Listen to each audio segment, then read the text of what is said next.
अस्सलाम वालेकुम नाज़रीन, ड्रामा सीरियल डायन की नेक्स्ट एपिसोड बहुत इंटरेस्टिंग होने वाली है क्योंकि अब शबाब मिशा के खिलाफ एक नई चाल चलने वाली है। इसी के साथ शबाब की ये चाल उस पर किस तरह से उल्टी पड़ने वाली है। अब वहीं मिशा भी जव्वाद शाह से अपनी जिद किस तरह से मनवाएगी, तो ये सब बताएंगे हम आपको आज की इस वीडियो में। लेकिन इससे पहले अगर आपने हमारा चैनल सब्सक्राइब नहीं किया है तो बहुत शुक्रिया के साथ पहले चैनल को सब्सक्राइब कर लीजिए। जैसा कि मिशा ने न सिर्फ जव्वाद शाह को शादी के लिए हाँ कर दी है बल्कि इसी के साथ अपनी कड़ी शराइत भी रख दी हैं और जव्वाद शाह से घर अपने नाम और हुनैन शाह की कस्टडी लेने का वादा भी लिया है। और अब जबकि जव्वाद शाह मिशा के इश्क में ऐसा दीवाना हो गया है कि उसे मिशा के सिवा कुछ दिखाई ही नहीं देता। घर का एक एक फर्द जिस जुल्म सितम का शिकार हो रहा है और घर में कैसी अजीब सी कशमकश चल रही है। जव्वाद शाह हर चीज से बेनियाज सिर्फ मिशा के हुस्न का असीर होकर रह गया है। बस वो तो यही चाहता है जल्द अज जल्द मिशा से शादी कर ले, मगर कभी किसी की मौत तो कभी कोई और हादसा जव्वाद शाह को मिशा से शादी के लिए रोक लेता है। तो मुझे ये समझ नहीं आती कि जव्वाद शाह इतना अजीब आदमी है कि अभी बहन और बहनोई के मरे हुए कुछ ही दिन हुए हैं फिर से उसे शादी का भूत सवार हो गया। और अब जिस तरह से उसकी सास बीमार है और आमिर के साथ जो कुछ भी हुआ, जव्वाद शाह इन सब बातों को यकसर नजरअंदाज किए बस उस दिन के इंतजार में है कि कब मिशा उसकी दुल्हन बने। मगर जव्वाद शाह तो अभी इस हकीकत से ना आशना है कि जिस मिशा से वो शादी करना चाहता है असल में वही निहाल अंसारी है जो कि अभी भी जव्वाद शाह के निकाह में है। तो फिर अब देखना यह है नाजरीन कि मिशा जव्वाद शाह को सारी हकीकत कब बताएगी और कब जव्वाद शाह को अपनी गलतियों और कोताहियों का अंदाजा होगा। बहरहाल नाजरीन, यहाँ पर अब जव्वाद शाह मिशा को फिर से शादी के लिए फोर्स करते हुए दिखाई देगा और कहेगा कि मिशा मैं अपना सब कुछ तुम्हारे नाम कर दूंगा और मैं तो खुद भी तुम्हारा होना ही चाहता हूँ। बस मुझे अब उस वक्त का इंतजार है जब तुम मेरी दुल्हन बनकर मेरे सामने बैठी होगी। यहाँ मिशा भी निहायत नरमी से जव्वाद शाह से कहेगी कि अभी तक तो आपने घर के कागजात और हुनैन की कस्टडी के पेपर्स भी तैयार नहीं करवाए हैं। और इसी के साथ मिशा ये भी कहेगी कि आप अच्छी तरह से इस बात पर गौर कर लीजिए और सोच लीजिए क्योंकि अभी तक तो आपने शबाब का फैसला भी नहीं किया है कि उसका क्या करना है। अगर हम अपने फैसले पर अमल करें तो कहीं ऐसा ना हो कि शबाब कोई तूफान खड़ा कर दे और फिर से आप शबाब की तरफ होकर उसके पास चले जाएं।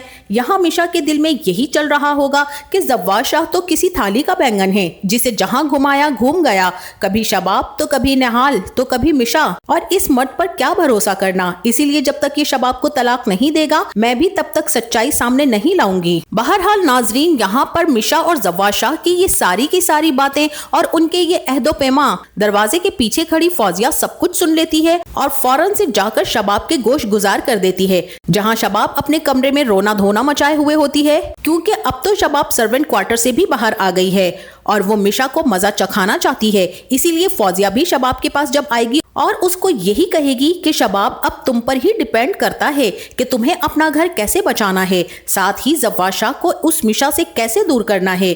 ये बस आखिरी मौका है तुम्हारे पास और ये जो हो रहा है ना शबाब, ये सब कुछ बहुत ज्यादा गलत हो रहा है। वो लड़की जव्वाद शाह को प्यार के जाल में फंसाए जा रही है और वो इस दलदल में धंसता चला जा रहा है। अब शबाब कहेगी कि और फंसता चला जा रहा है आसानी से और इत्मीनान से। तुम देखना फौजिया, ये मिशा क्या चीज है, मेरे और जव्वार के बीच में अब जो भी आएगा उसे मरना ही होगा।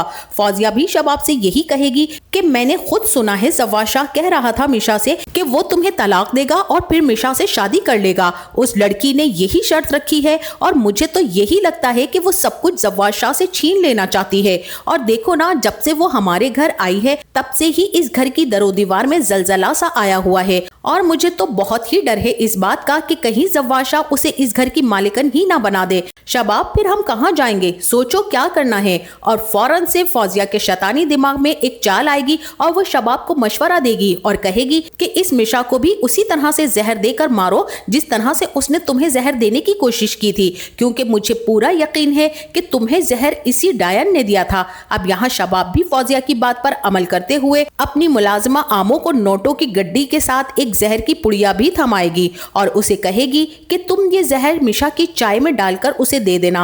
अब आमो तो वैसा ही करेगी, मगर यहाँ अब शबाब फौजिया की चाल में बहुत बुरी फंसने वाली है क्योंकि मिशा और जव्वाद शाह की मुलाकातों का सिलसिला कुछ ज्यादा ही तूल पकड़ गया है। कभी मिशा जव्वाद शाह के कमरे में दिखाई देती है तो कभी उसके साथ डिनर करने जाती है। और अब भी जब मिशा जव्वाद शाह के साथ डिनर करके घर वापस आएगी तो जव्वाद शाह चाय लाने के लिए कहेगा और उसी वक्त शबाब आमो को आवाज देगी कि जव्वाद शाह के लिए चाय लेकर आओ। और जैसे ही आमो चाय की ट्रॉली लेकर आएगी तब शबाब आमो को इशारा करेगी कि जो चाय मिशा की है वो उसी को दे दो। और यहाँ पर मिशा बहुत ही चालाकी के साथ शबाब के उस इशारे को भांप जाएगी और चाय पीने से इनकार कर देगी और कहेगी कि मैम अभी तो मेरा दिल नहीं चाह रहा है चाय पीने को, ऐसा कीजिए कि ये चाय आप ही पी लीजिए। और जव्वाद शाह भी मिशा की तायद करते हुए शबाब से यही कहेगा कि शबाब तुम ये चाय पी लो ना, जब मिशा इतने प्यार से दे रही है और कह रही है तो तुम उसकी बात का मान रख लो। लेकिन नाजरीन, इस तरह से ना ही वो चाय शबाब पी सकेगी और ना ही मिशा पी सकेगी। लेकिन मिशा शबाब की इस चाल को बहुत अच्छे से भांप चुकी है और वो जव्वाद शाह को भी बहुत जल्द इस हकीकत से आगाह करने वाली है। इसी के साथ वहीं दूसरी तरफ डॉक्टर नवीद भी अपनी बेटी नवीन के कातिलों को पहचान कर उनका पीछा करते हुए तस्वीर भी ले लेते हैं और फौरी तौर पर वो तस्वीर मिशा को भी सेंड कर देते हैं। और मिशा भी अब उन लड़कों से नवीन का बदला लेने के लिए पूरी तैयारी कर लेती है। अभी उसका जव्वाद शाह के घर से बदला पूरा हुआ नहीं है तो अब वो नवीन के कातिलों को भी सूली चढ़ाने के लिए पर तोल रही है। डॉक्टर नवीद ने भी मिशा को खूब ही ट्रेन कर दिया है। अब मिशा का दिमाग भी उनसे ज्यादा तेज चलने लगा है, इसीलिए अब मिशा उस लड़के का पीछा करेगी और उसकी गाड़ी के पास खड़ी होकर उसके आने का वेट करेगी। जैसे ही वो लड़का वहां आएगा तो मिशा अपना तारुफ करवाते हुए कहेगी कि मेरा नाम मिशा है और आपका।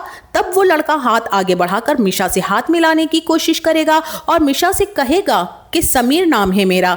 मिशा भी अपनी अदाएं दिखाते हुए उसे अपने जाल में फंसाएगी और एक मुलाकात का वादा भी ले लेगी। साथ ही ये भी कहेगी कि मुख्तसर वक्त है मेरे पास, बैठकर कहीं बात करते हैं और मिलते हैं कहीं, एक यादगार मुलाकात करते हैं, एक ऐसी मुलाकात जो तुम कभी भी जिंदगी भर नहीं भूल पाओगे। वहीं दूसरी तरफ फौजिया भी आमिर को जब हॉस्पिटल से लेकर घर आ जाएगी तो आमिर भी व्हील चेयर पर बैठा होगा और फौजिया कहेगी वेलकम टू होम आमिर। तभी सामने से मिशा आती नजर आएगी। आमिर मिशा को देखकर लरस जाएगा और खौफ से कांपने लगेगा। साथ ही वो फौजिया से ये भी कहेगा कि वो आ गई है, वो आ गई है, मुझे मार डालेगी। फौजिया कहेगी कि कौन आ गई है? तब आमिर यही कहेगा कि निहाल आ गई है और वो मुझे जिंदा नहीं छोड़ेगी। आमिर की ये हालत फौजिया से देखी ना जाएगी क्योंकि आमिर के दिल का डर अब फौजिया के दिल को भी धड़का रहा है और उसे भी ऐसा ही महसूस हो रहा है कि अब उसकी भी शामत आने वाली है। तो नाजरीन, मुझे तो ऐसा ही लगता है कि इस ड्रामे की स्टोरी बहुत ज्यादा तवील कर दी गई है। 10 एक साथ के बाद तो एक बंदा मारा जा रहा है और अब ये समीर वाला मामला भी बीच में डालकर ड्रामा तवील से तवील तर कर दिया गया है। जो सस्पेंस और तजस्सुस मिशा के आने का था और जो OST सीन्स दिखाए गए थे बस वहीं तक इस कहानी में दम था। मगर अब मुझे लगता है कि ड्रामे का इख्तिताम बहुत जल्द कर देना चाहिए और इसी के साथ सबसे बुरा अंजाम तो शकील अंसारी जो कि फसाद की जड़ है उसी का दिखाना चाहिए। उसके काले करतूतों की वजह से ही निहाल अंसारी के साथ जुल्म हुआ, उसका अंजाम जरूर दिखाना चाहिए ताकि ये ड्रामा जाते जाते शायकीन को मायूस ना कर जाए। क्योंकि अब यहाँ पर सब जालिम अपने अंजामे कार को पहुंचे हैं तो अब देखना यह है कि मिशा का मिशन कब पॉसिबल होगा और कब वो जव्वाद शाह के दिल और उसकी हवेली पर हुनैन के साथ राज करेगी। तो नाज़रीन, आपकी इस बारे में क्या राय है? हमें अपनी कीमती राय से जरूर आगाह कीजिएगा। जाते जाते वीडियो को लाइक और चैनल को सब्सक्राइब करना ना भूलिएगा। अपना बहुत सारा ख्याल रखिएगा। मिलते हैं नेक्स्ट वीडियो में, तब तक के लिए अल्लाह हाफिज।